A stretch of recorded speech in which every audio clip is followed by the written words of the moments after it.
আর.জি. কর কাণ্ডের পর এই যে ঝুড়ি ঝুড়ি দেশের বিভিন্ন প্রান্তে পশ্চিমবঙ্গ সহ সরকারি প্রতিশ্রুতি সবটাই কি আইওয়াস ছিল?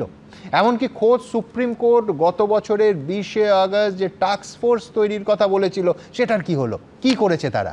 কোনো পক্ষই কি দায় এড়াতে পারে? আজ আমার প্রথম বক্তা অরূপ চক্রবর্তী। অরূপ এক্ষুনি নিশ্চয়ই বলবে যে গোটা দেশের কোথাওই সুরক্ষা নেই, কিন্তু আমাদের এই রাজ্যই তো আর.জি. করের ঘটনা গোটা দেশকে নাড়িয়ে দিয়েছিল মাত্র 14 মাস আগে।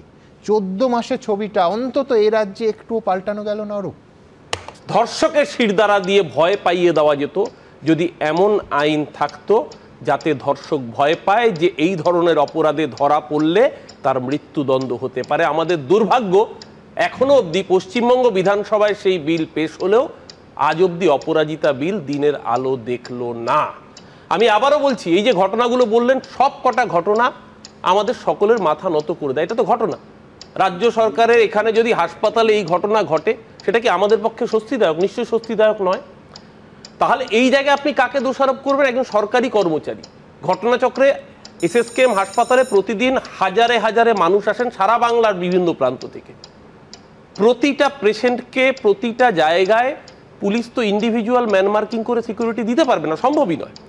সেই জায়গায় দাঁড়িয়েও যখন এই ঘটনা ঘটছে, ধরিয়ে দিচ্ছে কে? ওই হাসপাতালেরই স্টাফরা।